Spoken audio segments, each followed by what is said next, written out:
Allez messieurs, on continue. Guimel Hamoud Aleph. J'espère, vraiment j'espère, que ça fait quoi? Ça fait un mois à peu près qu'on a commencé la Gemara? Un peu moins. 2 jours. Non, je crois pas. On a commencé par une grosse intro pendant au moins 4-5 jours. Oui, mais on a commencé la Gemara quoi. Qu'on a commencé Sota, qu'on a pas en parlé, qu'on a fait l'intro, qu'on l'a fait après les fêtes. Donc c'est bon, ça fait un mois. Non, pourquoi je vous dis ça? On a fait quand même, voilà, on a fait un daf, on est un daf et demi pour Hachem. Vous voyez la beauté de la Masechet? Vous voyez la beauté de la Masechet, le kiff de la Masechet? Moi je vous le dis, franchement, je vois d'abord l'évolution par rapport à tous ceux qui sont là, dans le limoud, comment vous étudiez, vous comprenez 100 fois plus vite, très belle Khazara, vous étudiez 100 fois mieux, vous vous investissez beaucoup mieux que l'année dernière, je vous le dis. Alors, il y en a qui n'ont pas encore le cahier rouge, mais ça va arriver, je sais qu'il va avoir le cahier rouge. Je sais qu'il va avoir le cahier rouge bientôt, mais il n'est pas encore là, mais il va y avoir, d'accord? Mais il va revenir. On parle pour toi, Mickaël. Je dis pas pour qui, d'accord? Cahier rouge. Et je vous dis, moi, je le vois que vous êtes beaucoup mieux dans la Gemara par rapport aux questions que vous posez. C'est pas pour Shalom vous dire que vous étiez mais c'est vraiment des potes. À l'époque, il y avait des questions un peu bébêtes. Non, c'est vrai, je vous le disais pas parce que je voulais pas, voilà, et c'est normal. Mais il y avait beaucoup de questions un peu bébêtes à l'époque, hein, qui étaient HS. Là, chaque question qui sont posées dans le shiur, elles sont magnifiques, c'est des vraies questions. Donc on voit que votre tête, elle rentre, vous avez une tête de Gemara, Baruch Hashem, commencez à avoir une tête de Gemara, et c'est ça le but. C'est ça le but, mon tzaddik.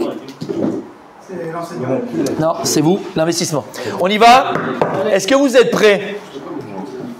Tania Yarabi Meir Omer. Vous l'avez? Non. Tout en haut, 1, 2, 3, 4. Extraordinaire, cette Gemara. Tania, t'es là?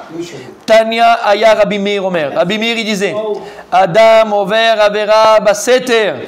Vakadosh Bohu Machiz Alav Begalouy. Un homme transgresse et fait une Avera en cachette. Et Akadosh Bohu publie la chose et dévoile la chose aux yeux de tous. Chez Nehema, comme il est écrit dans le verset, Ve'avar alav ruach kina, et il est passé sur lui un ruach, un esprit de kina, et la suite, le colère, de jalousie. Ve'kina et tishto, comme on a dit, ve'nitma'a. Ve'kina et tishto, il a fait kina et tishto, ça suit le pasouk, et elle a fait nitma'a l'avera. Ve'en avera el lashon achaza. Et le lashon avera ve'avar alav, il est écrit dans le verset ve'avar alav. Il est passé sur lui, c'est quoi? Pas passé, c'est achaza, c'est publié. D'où on apprend ça? Chez Neymar, Vayetzav Moshe Vayaviru Kol Bamachane. Moshe, il a ordonné et ils ont publié et ils ont fait passer une voix dans le camp. Et puisque dans le pasouk là-bas, Vayaviru, c'est la shon avara, la shon achaza, c'est publié. Lorsque la Torah, elle a dit Ve'avar alav ruach kina, on parle de cet homme qui a jalousé sa femme, qui s'est mis en colère contre elle quand il écrit Ve'avar alav.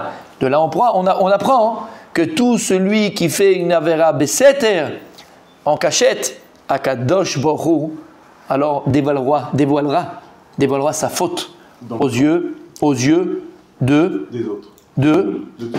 tous. Alors messieurs, c'est pour les deux? L'homme ou la femme, n'importe qui. Adam c'est en général. L'être humain. Vous avez Rashi? Regardez Adam au vers Avera, juste au début de la ligne. En haut. Ouais, vous l'avez? Ouais. Adam au vers Avera, Kegon, Isha Prutza, Overet Beseter.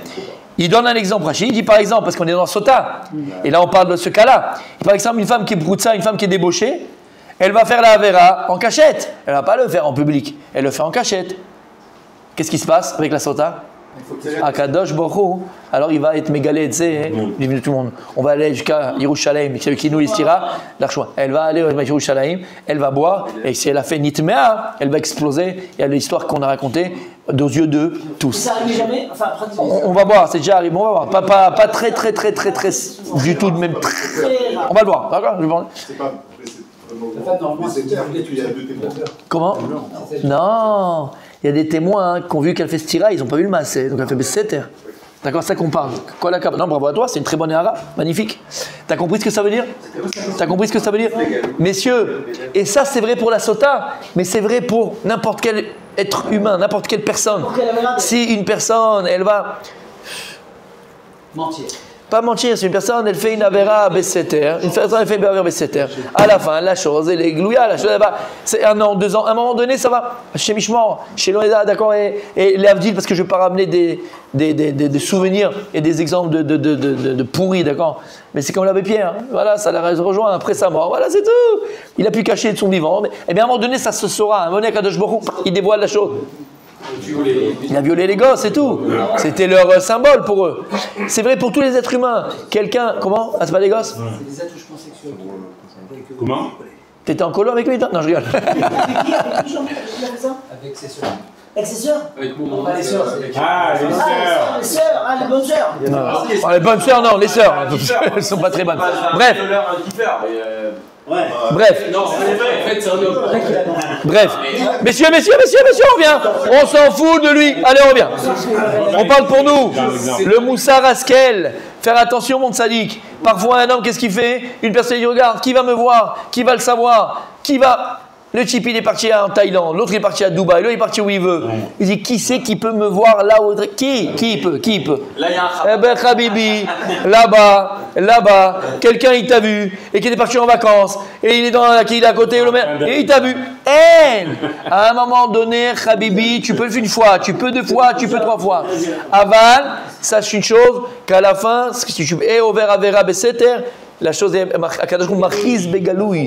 Marchiz Begaloui. Il faut reprendre le... Le cours de Moussar que vous avez fait au début. Quel cours? Il y a quelques semaines, vous avez Oui. fait la cours de Moussar. Le premier, ce qu'on fait une demi-heure avant. Oui. Vous avez parlé de ça. Ah, j'ai parlé de ça, je m'en rappelle plus. Il a fait, tu vois, il se rappelle des cours. Messieurs, avec votre permission, vous me permettez? Monsieur Rachid, la connaît pas. Matrice Begaloui. Vous êtes avec moi, messieurs? Ok. On va avancer, puis après on va voir. On va faire les mefarshim, c'est magnifique. Vous êtes avec moi? Resh Lakish Amar, Resh Lakish lui disait, En Adam over Avera Elaimken Ichnas Bo Ruach Shtut. C'est de la Gemara dans Sota. Gimel Amoud Alev. Quand ton petit-fils va dire, Papi, où il a écrit ça? T'es mon petit-fils, chéri. Ma Seret Sota, Gimel Amoud Alev. Je crois que c'est Resh Lakish, je crois que c'est un peu en haut du DAF. Oui, mon rabbi. Tu es malade? Non, parce qu'on l'a dit tellement souvent. T'as vu? Sota. Resh Lakish, il disait, sache une chose, un homme, on vient traduire, je vais tout traduire. Un homme ne faute, une personne ne faute uniquement s'il y a un vent de folie, un vent de bêtise, un vent de folie qui lui est passé par la tête chez Neymar. Ish, qui tishte ishto. Tishte, c'est quoi shtut? Il y a écrit un homme qui tishte ishto. Mais la ne shtut. D'accord, c'est le passage de Sota. Et donc pourquoi cette personne et cet homme-là, a priori, il va faire kinouï à sa femme et ces trucs, il va lui prévenir? Lama. Roi Kina, c'est Roi Shtut, la Gemara dit. Le Roi Kina qu'il a, ici d'après la Gemara, on va le voir, c'est Roi Shtut. C'est un vent de folie qui lui passe par la tête. D'accord? Donc, une personne ne faute uniquement qu'il y a un vent de folie qui lui passe par la tête. Et ici, on va essayer de le développer, s'il vous plaît, parce que c'est très important. C'est quoi ce Roi Shtut? C'est quoi cette vent de folie?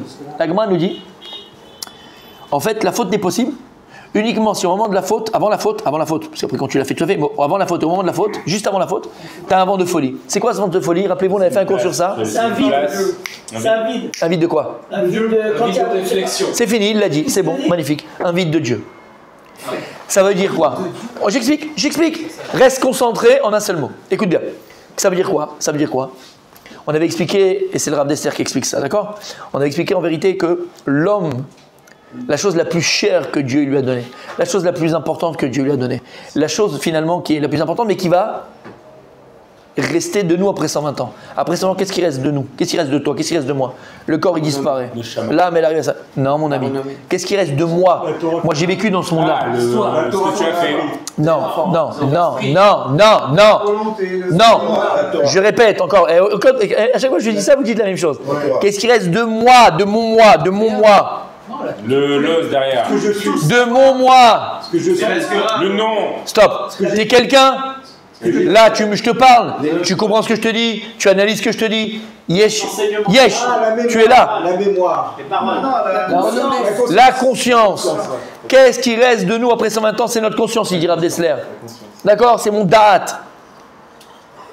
Et d'ailleurs, aujourd'hui, on le sait très bien, d'accord? Bref. Comment? Non, sa conscience, elle existe parce qu'il y a une âme. Mais d'accord? Mais c'est la conscience. Parce que la conscience, c'est pas parce que si je parle que de l'âme, l'âme elle est entièrement spirituelle. Donc c'est une conscience uniquement spirituelle. La conscience, elle va être faite de ton expérience humaine, terrestre. Donc elle est terrestre. Elle est en bas. Et spirituelle. Non, elle est les deux. Parce que c'est vrai que ça vient de l'âme. Mais c'est pas que, parce que c'est que spirituel. C'est l'expérience et la conscience que tu as réussi à acquérir dans ce monde-là. Elle est faite des deux. L'âme, c'est le gouffre et la conscience, c'est l'intérieur du gouffre. Si tu veux. D'accord? C'est ce que tu as aujourd'hui. C'est quoi une conscience? La conscience, je peux te la prendre, ta conscience? Non. Mais elle est quand même matérielle aujourd'hui. Pourquoi? Parce que, entre guillemets, C'est elle qui te fait faire les autres. Alors, magasin. elle est là. Puisque tu es là. Ok. Aujourd'hui, et ça fait des années. Vous êtes Descartes. Comment? Descartes. Pas du tout. Parce que lui, Descartes, il disait je pense donc je suis. La Torah, elle te dit pour être, il faut Allez, seulement. agir. Je fais donc je suis. Il faut de l'action. Je fais donc je suis. Nous, c'est je fais donc je suis. Ce qu'il dit, c'est pas faux. Ce qu'il dit, c'est pas faux. C'est à moitié vrai. Mais ça s'arrête pas à la pensée chez nous. Ça commence par la pensée, ça se termine par l'action. Si on s'arrête à la pensée, tu n'es pas. Ok. Bref, tout ça pour dire quoi? Tout ça pour dire qu'on ait une conscience. Non, mais oh, je t'aime. Tout ça pour dire quoi? Pour te dire qu'on ait une conscience. D'accord? Mais cette conscience que tu vas acquérir dans ce monde-là, c'est celle qui restera de toi après 120 ans. Rappelez-vous, rappelez-vous, tu te rappelles Rabbi Daniel, ce qu'on avait dit par rapport à Rav Dessler?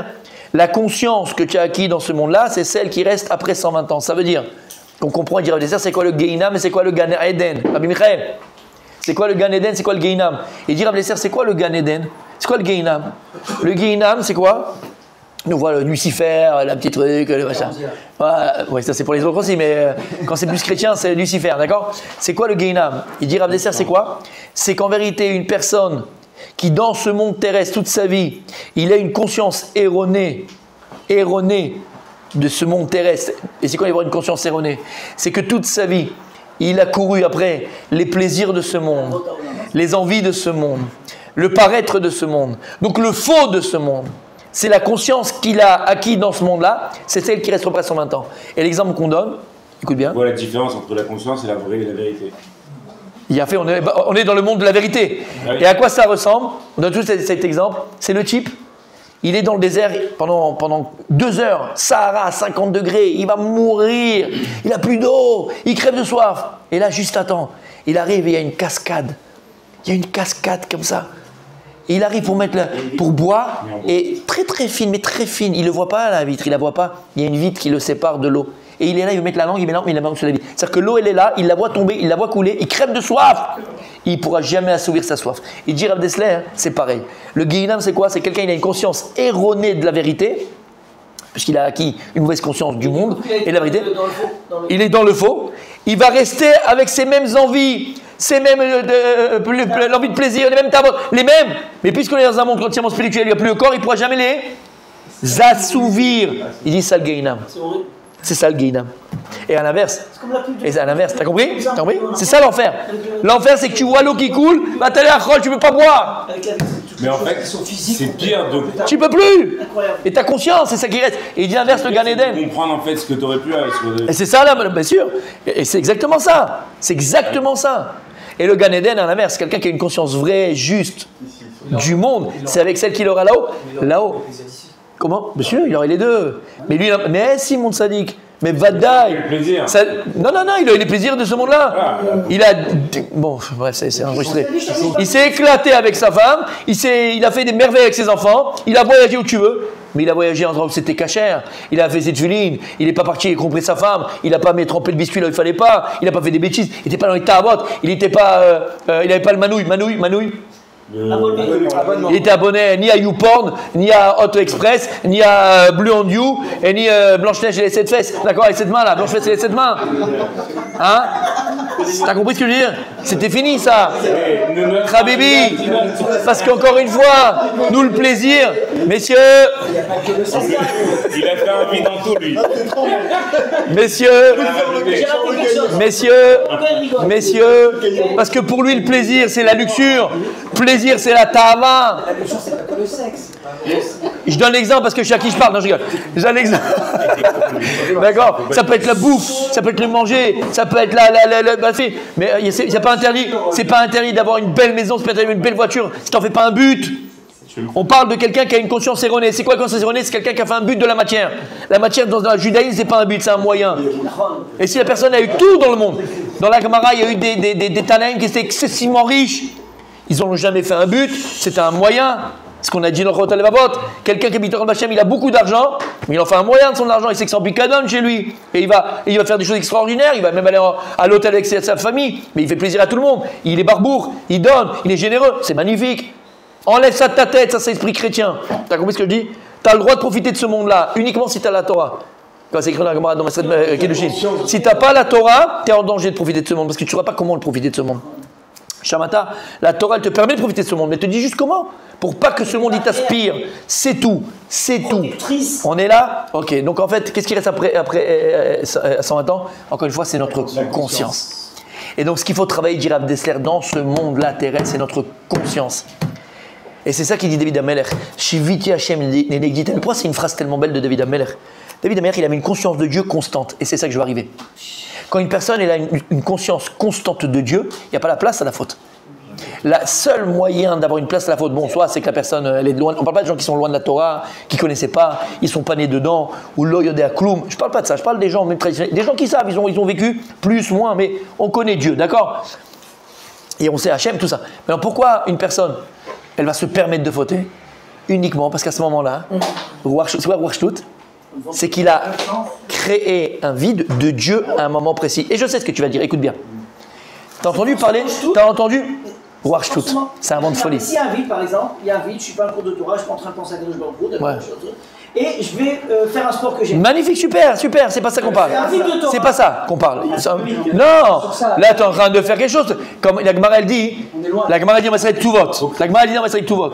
Léolam, toujours un homme doit donner un métier, pas un métier, mais d'accord, une occupation, c'est la Gemara dans Tuvot, à sa femme. Comme ça la Gemara elle dit. Toujours, d'accord, que la femme, même si elle travaille ou si elle ne travaille pas, toujours si elle travaille, il y a une occupation, mais si elle ne travaille pas, l'Agma dit pourquoi, et c'est vrai pour nous, hein, les hommes, pas que pour la femme. Alors, la Sheimoum, mais vili des ima. L'Agma dit, on va se Tuvot, que le Sheimoum, l'ennui, il amène à la faute. Quand tu t'ennuies, bah ça. Et pareil, quand tu fais rien à la maison, tu vas zapper sur la télé, tu peux arriver dans des chaînes que tu n'aurais à la base pas voulu rentrer. Mais comme tu t'ennuies, l'ennui, comme on a dit, la nature n'accepte pas le vide, et les tzara, il est là, et il te bouffe, et s'il n'y a pas. Ve'abor rek en bomaïm. La Gemara dit, Chaim dit, c'est quoi ve'abor rek en bomaïm? Et le puits il était vide. Il n'y avait pas d'eau. Il n'y avait pas d'eau. Ah ben, Akrabim, il y avait dedans. C'est Yosef. Il y avait des serpents, il y avait des scorpions. Il disait, le rabbi Lubavitch, il disait, de là on apprend pourquoi la position de préciser. Parce qu'encore une fois, ce qu'on avait dit, s'il n'y a pas d'eau, il n'y a pas de Torah, même quand tu fais ton sport, il faut que ça applique Torah, tout ce qui applique Torah. Alors automatiquement, c'est l'autre côté qui va venir. Il n'y a pas de soit le bien, soit le mal. Il y a un qui a réussi à le faire, mon tzaddik, c'était Michael Jackson, il était gris. Mais c'est soit blanc, soit noir. D'accord? On n'est pas gris. Tu mettais gris, mais pas gris. Donc tout ça pour dire quoi? T'as compris? La faute n'est que parce qu'il y a un vent de folie. Et la preuve que c'est un vent de folie, c'est que quelqu'un de normalement constitué, après la faute, il regrette. Pourquoi? Parce que la conscience, pourquoi j'ai fait ça? Et tu t'en veux. Qu'est-ce qui m'a pris? J'ai pas pensé. J'étais pas moi-même. Et c'est quoi ces phrases-là? Attends, je termine, d'accord? Et donc en fait, c'est ça. Tu crées un vide de Dieu qu'il a dit Rabbi Moïse. Et maintenant, écoutez bien, c'est ce qu'on avait dit 1000 fois, ça, cette notion. Rappelle-toi, Rabbi Michael. Volontairement pour pouvoir. Non, par Yetzarara. Oui, voilà, pour te permettre de. Exactement. Volontairement par Yetzarara, d'accord? Parce qu'on ne parle pas de gens qui font exprès pour disputer avec Dieu. On parle de nous. Quand on faute, on tombe. À ce moment-là, si tu n'as pu le faire, c'est que tu as mis Dieu de côté. Tu as déjà entendu parler de cette notion, Rabbi Mordechai? Chilul Hashem. Tu te rappelles ce qu'on avait dit? Chilul Hashem. Quoi, Chilul Hashem? Pour nous, Chilul Hashem, c'est quoi? C'est un type avec une kippa, par exemple, il va en boîte de nuit, ou il va dans un endroit où il ne faut pas, où il fait des choses qu'il ne faut pas faire, ou il ne laisse pas un petit vieux s'asseoir dans le bus. C'est Chilul Hashem. Halal, c'est un vide. Hachem n'est pas d'Hachem, il y a un vide d'Hachem. Chilul en hébreu, il a fait en français, c'est quoi? C'est quoi halal? C'est lui qui l'a dit. Chilul, il a fait. Chilul halal, c'est un vide. Chilul Hachem, c'est créer un halal Hachem. Tu as créé un vide de Dieu. C'est ça le plus grand Chilul Hachem. Donc tu n'as pas besoin d'être devant 200 personnes et faire n'importe quoi. Quand tu es seul avec toi-même et qu'à ce moment-là, tu enlèves Dieu de ta conscience et tu crées ce vent de folie pour pouvoir faire la faute, le vide que tu as créé de Dieu, c'est Chilul Hachem. Toi vis-à-vis de Dieu. Chilul Hashem. Toi vis-à-vis de Dieu. Shamata, ce que ça veut dire? C'est ça, Chilul Hashem. Et donc, en fait, c'est ce qu'il dit ici, le Rav. Oui, l'Agmara. Peut-être vous l'avez déjà dit, mais juste pour me répéter, pourquoi Dieu a créé ce vide? Non, Dieu, il n'a pas créé ce vide. Tu crées ce vide. Nous, on l'a créé, mais on est... Comment on le crée? Non, j'ai compris ce que tu veux dire. J'ai compris. Je pense avoir compris ta question. Ce vide n'est possible. Voilà, je t'explique. Ce vide, c'est pas Dieu qui l'a créé. Mais Dieu, il a créé la possibilité du vide. Comment? Avec la Bechira. Après, du moment qu'Akadosh nous a donné le choix, c'est la possibilité du vide. Parce que s'il n'y a pas le choix, et on est comme des anges, nous sommes les anges, Dieu, il est tout le temps là. Il ne peut pas fauter, il ne faute pas un ange. Nous, la possibilité qu'on a de grande folie, c'est qu'à un moment donné, on peut choisir le mal. Donc si on choisit le mal, c'est le vide. Parce que, rappelez-vous ce qu'on avait dit, et regardez comment tout, Rabbi Raphaël, comment tout s'enchaîne. Rappelle-toi les coups qu'on avait fait, il se rappelle très très bien Rabbi Raphaël. En fait, c'est ça le chet. Rappelez-vous, c'est quoi un chet? Chasser. Chet égale chasser.